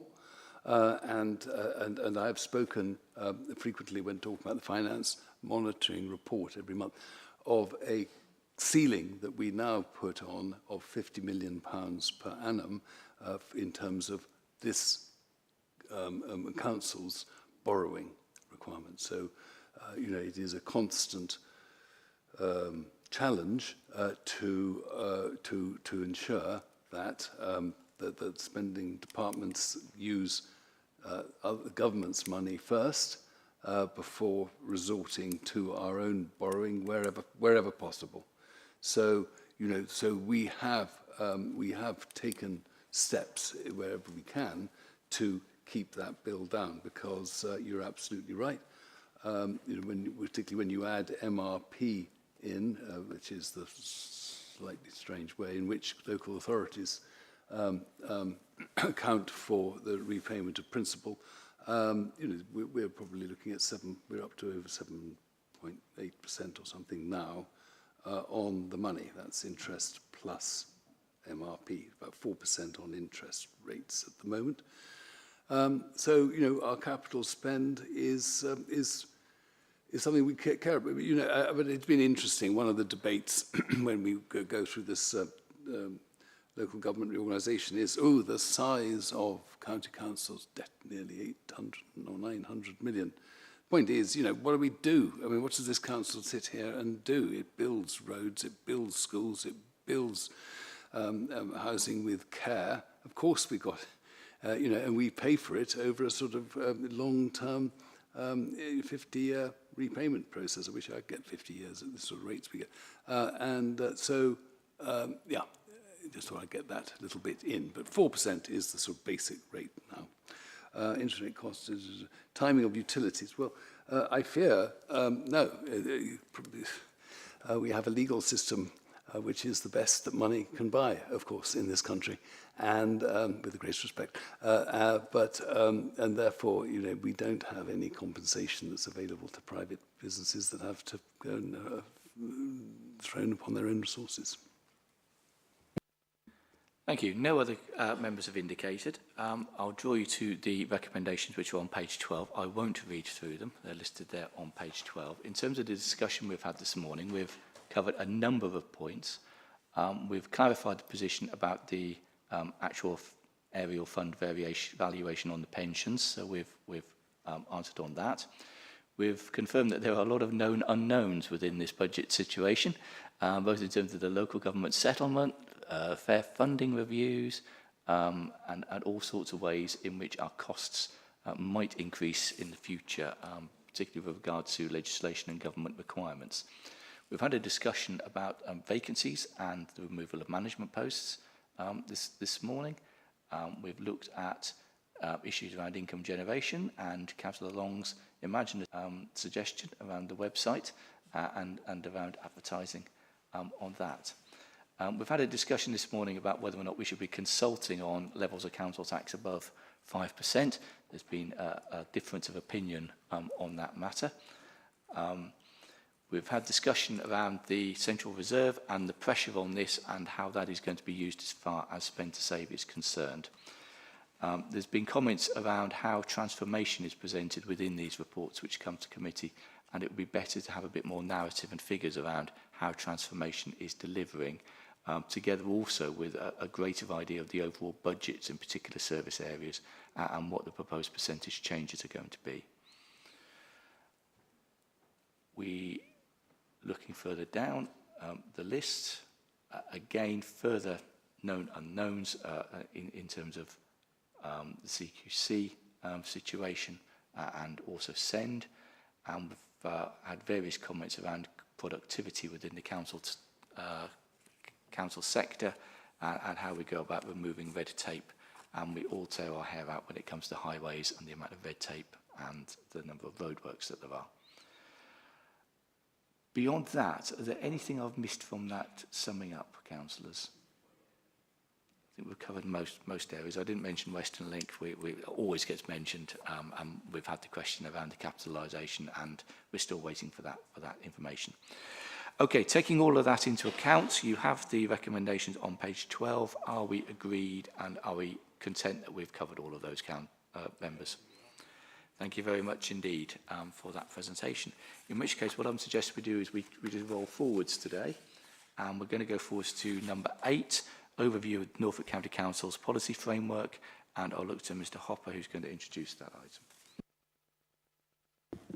Thank you, Chair. So this is a bit of an under-the-hood exercise for the committee with the policy framework. And provision for the policy framework is made by our own constitution as well as by national legislation.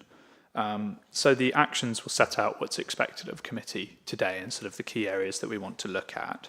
But just briefly, it's to have a look at the framework as it stands, determine whether the framework is fit for purpose, whether there are any items on there that need to be, might not need to be, and basically it's a bit of a governance tidy up today, particularly in relation to some of the wording on the Constitution for some of our framework items. So you'll see one of the recommendations in there reflects that and asks our monitoring officer to amend the Constitution to tidy up some scrutiny. In view of forthcoming local government reorganisation, I remember the head of law saying that we needed to put in everything that we needed to put in everything that we thought should be in the policy list. And one thing that a couple of things that I think perhaps could be there is the Norfolk and Suffolk Infrastructure Delivery Plan. I think that's quite important. And also the Joint Strategic Needs Assessment and the Director of Public Health's annual report. I think they used to be there and then they were sort of shifted out. And I think that given the importance the council has on matters of public health and population management, that they would be welcome additions. And also the nature recovery strategy, which I think is being consulted on at the moment, I think in view of climate change and improving Norfolk's landscape and offer to residents, that would be important to have them there. I'd welcome some comments on that, please. Thank you, Councillor Kemp. So I'd say we would probably look to committee as a whole to see if there's a decision to make changes to the policy framework and add those items. And if there's a consensus view, then that would go to full council to take the ultimate decision. Just looking to monitoring officer in case I've got that wrong. No, that's absolutely correct. What we would do is we would look at each of those documents. We would look at, where they're currently agreed. So, for example, the Joint Strategic Needs Assessment, I believe, sits with the Health and Wellbeing Board, for example. We would bring that kind of information back here so that you, as members, could understand the context of those documents, where they're decided, how those documents fit into the bigger picture. And then we would give a sort of officer recommendation of, should they be policy framework, or do we think that it's probably taken care of in another way? But then obviously it's ultimately for you as a committee to recommend those forward to Cabinet and then Cabinet onto full council. Thank you. Thank you. Councillor Morphew. Thank you, Chair. I can't tell you how much I welcome this report. It's the first time I think we've actually managed to get a handle on what is starting to go on around our policy framework in a structured way, and I very much welcome it because I've been after this for quite a while. So I think there's still some way to go, and I think it would be a really good idea if we try and keep this going as an open issue so that we can try and bottom this, because one way or another we are going to be handing on these policies to a new organisation or organisations, and they're going to need to know what it was we thought we were working towards in the meantime. So just to say, in terms of the list that's there, and I welcome the fact there's links to those documents. Yes. And no, all of the time. So I think it's important to specify that just for information so that we can pursue it. At some point, I think, and it might be for the select committees, but I think we do need to come back and look at, so how are we measuring the progress towards these policies being achieved? Is there an implementation plan? Are there targets? Is there progress? And how does that, if you like, translate into risks, and where do those risks show up? So it's trying to, over a period of time, turn it into a much more kind of joined up piece of documentation, because there really isn't a lot of point having a whole pile of policies if you're not implementing them and they're not making a difference. So I think that's the critical bit rather than specifically what they say. Going back to the list as we currently have, and I think there is room for reviewing what goes in there. I'm going to ask the monitoring officer in a minute, before she starts, what is the definition of a policy that can go into the policy framework and what can't go into the policy framework, because there are a number of things that I think a number of us would like to see in the policy framework, but in the past when I've attempted to get things included in the policy framework, I've been told that's not possible, there are restrictions on it. So I'd like to know exactly what they are, so that we can start then gathering together the other policies which are not part of the policy framework at the moment and look to see which ones may or may not fit in there and how we might deal with the other ones in terms of an update. You know, this is getting a bit sprawling, I appreciate. So I'm not going to try and push all of those things at the moment, but at least we're in a position where we can ask those questions now. And going back to its 1.4, as set out in page 5 of the NCC Constitution, the current items that are there, I'd like a bit more of a breakdown, and again, it might be something for the select committees to look at. Things like Norfolk County Council waste strategy and policies. What does that mean? I mean, we've got a waste strategy. What are the other policies that go with it? I mean, I know we've got the Minerals and Waste Development Plan documents, which are huge and are sprawling in themselves. How do they fit in with the waste strategy and policies? And is there any sort of a narrative about how those policies fit together? I think bringing them together and just kind of moving them forward into the spreadsheet that's here is brilliant, but I think it inevitably then opens up some more useful questions which we would, over a period of time, be wise to try and find more answers towards. But I don't want to hold the process up, and I certainly don't want to make it more complicated than it already is, and I certainly welcome the fact that we've got to this point. Thank you. Thank you. Monitoring officer, would you like to come in at this point?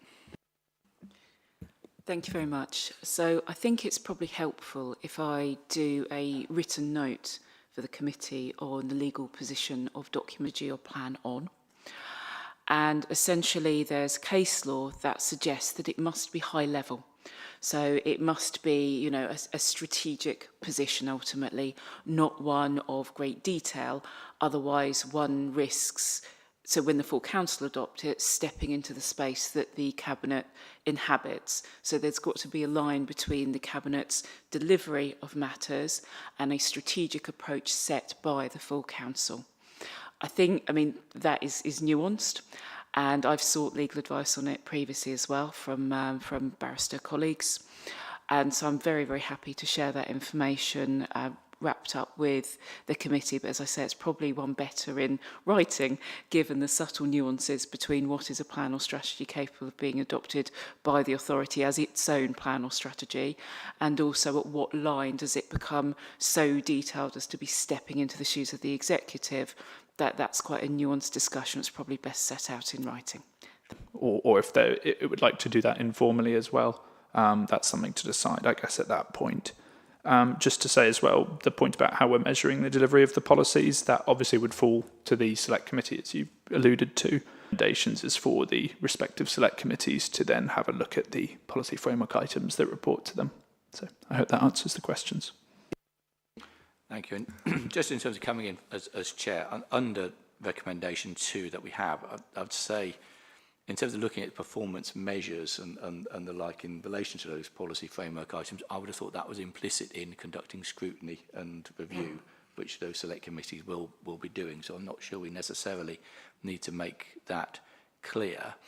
I welcome the comment in terms of when we do pass these items through to the select committees that we do include those links as far as who the lead officers and the cabinet members are, and we'll add that extra detail as far as recommendation 2 is concerned. I've got Councillor Long indicating. Yeah, thank you, Chairman. I mean, I get where Councillor Morphew is coming from. I mean, obviously, the Mineral and Waste Local Plan, we've just recently got it approved. it's got a long next review date. Mineral and waste planning, will that remain with the County Council? Because strategic planning in terms of housing delivery and growth will sit with the CCA. And if the, it's no good trying to place new housing on locations that are mineral rich and would need to be, those minerals would need to be extracted before you would build. So there needs to be some tie-in between, the authorities on how that will work, or will things like the Mineral and Waste Local Plan go to the strategic level of the CCA, so that you would look at minerals and waste across Norfolk and Suffolk, and the nuance between the Minerals and Waste Local Plan and the Norfolk Council Waste Strategies and Policies.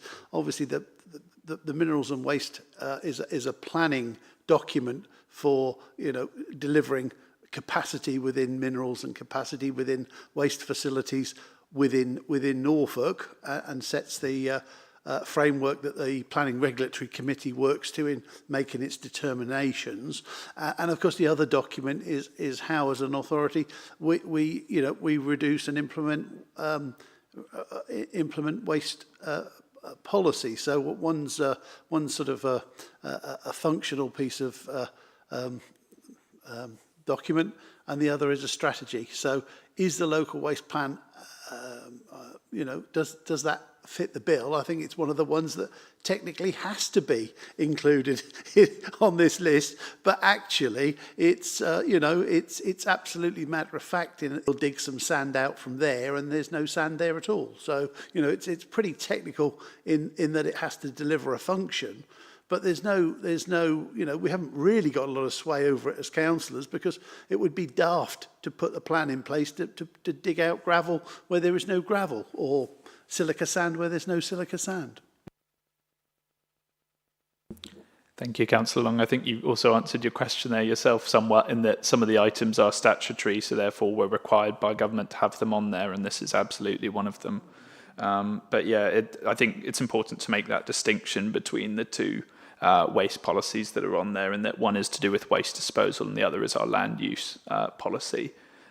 So just to say that Minerals and Waste Local Plan, yeah, as you say, that was agreed relatively recently, long refresh review date, so there are items on there that will be more technical in nature, and others that this council has decided to add. So I hope that covers that. Thank you. And I think building on one of the comments which has been made, this is going to have to be a living document as far as the policy framework list at the moment, given the changes which are going to be afoot in terms of the different powers for coming about because of devolution and then ultimately LGR. So something we might want to consider when we come to the forward plan is when we revisit the policy framework along that timeline. Councillor Proctor. Just a point of detail more than anything else, Chairman. Item 5 on there, the local transport plan, there ought to be a note against that that will move to the combined authority in the same way as the local growth plan. There's a note against that.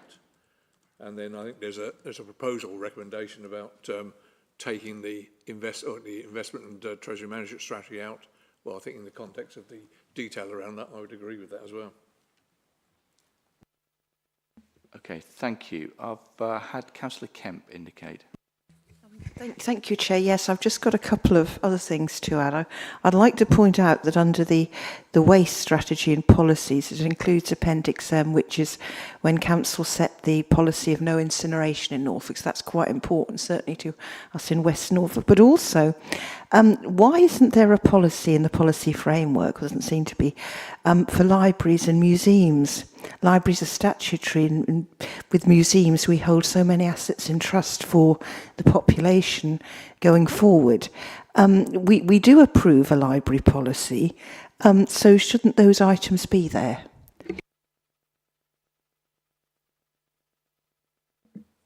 That's obviously a matter for both the Cabinet and Council to consider whether or not those are put forward or agreed. Thank you.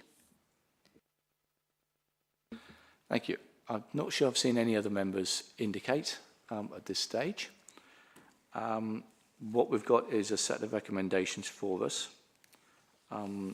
So number 1, Strategic and Corporate Select Committee are asked to review the items constituting the Council's policy framework determine whether the list remains appropriate and make any resulting recommendations to Council. The items we have then are A, Strategic and Corporate Select Committee are recommended to advise full Council that the annual investment and treasury management strategy should be removed from the policy framework as it duplicates the process followed for annual budget items. I'll take that one first. Are we agreed, Council? Okay, thank you. We've done that one. Item number 2, agree that list of policy framework items can be shared with select committees so that they may consider dates for scrutiny and review as appropriate as part of their forward work programmes. Are we agreed, Council? Great, thank you.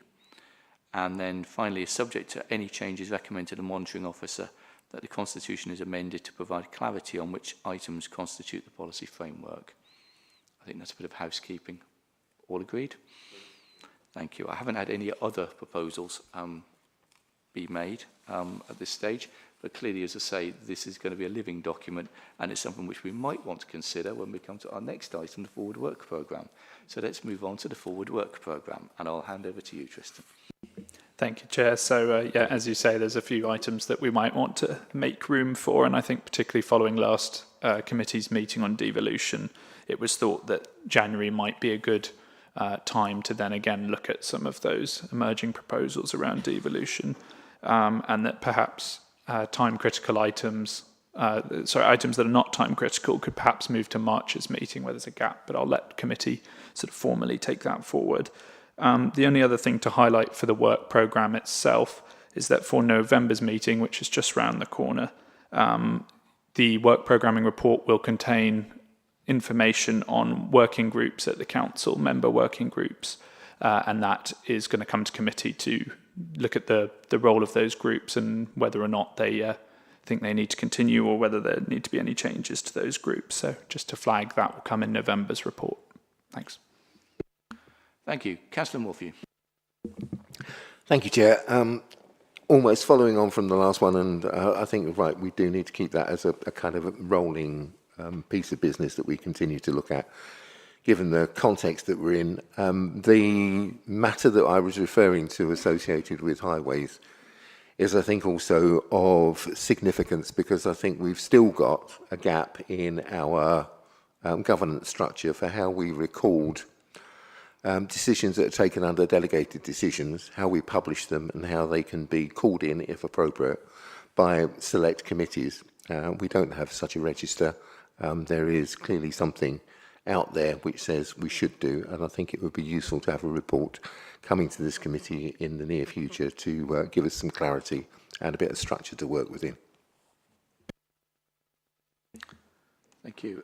Any thoughts on that on the top table? Thank you. I think that's helpful one for us to take away. Thanks.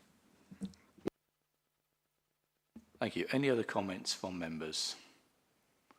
Okay, with regard to what was set out earlier, we identify in January in terms of possibly when we come back to devolution. Are we happy that our forward programme then reflects that? And taking that into account, non-critical items to move to March. I'm going to look to the officer to identify what other non-time critical items. Thank you. So whilst being a policy framework item, the strategic property asset management framework item could move to March, as could the review of companies' governance. It's down to committee to decide what they think are priorities, and as could the scrutiny of trading standards performance. So all three items that are currently on there for January could move, and it's down to committee to decide to prioritise which one they want. We also, of course, need to be conscious that by the time we come to March, we might be approaching an election period as well, and we need to consider the sensitivity of items which are being dealt with then. Councillor Morphy, are you stretching or indicating? I'm dithering a bit here. The strategy property asset management framework, I mean, that should come to us. I'm not sure when it runs out, to be honest. I'm just looking at the list from the previous item, but it's not long. And I do remember that last time around, for all manner of reasons, some of which I think were more tenuous than others, it did get delayed, and we were working with an out-of-date policy for rather a long time, and I don't want that to happen. And I think we also, did we get a proper answer about the Better Together for Norfolk, because I mean that would be part of a refresh, because that runs to the end of 2025. So at some point we're going to need to look at those policies, and even if we only do a brief introduction to them at the next committees, I'd hate to see them just keep on shuffling down the pile to a future meeting without at least having scoped them out for what we're going to do with them. Okay, thank you. What we don't need to do today is set things in stone. So what I'm going to suggest is that we do move the scrutiny of trading standards through to March. When we consider our forward work programme at our next meeting, which is only a few weeks away in November, we can perhaps then consider actually what the date is for the strategic property asset management framework item, whether that does need to come in January or whether that can move to March. And also in terms of not putting the leader on the spot at the moment, in terms of I've lost it. Thank you.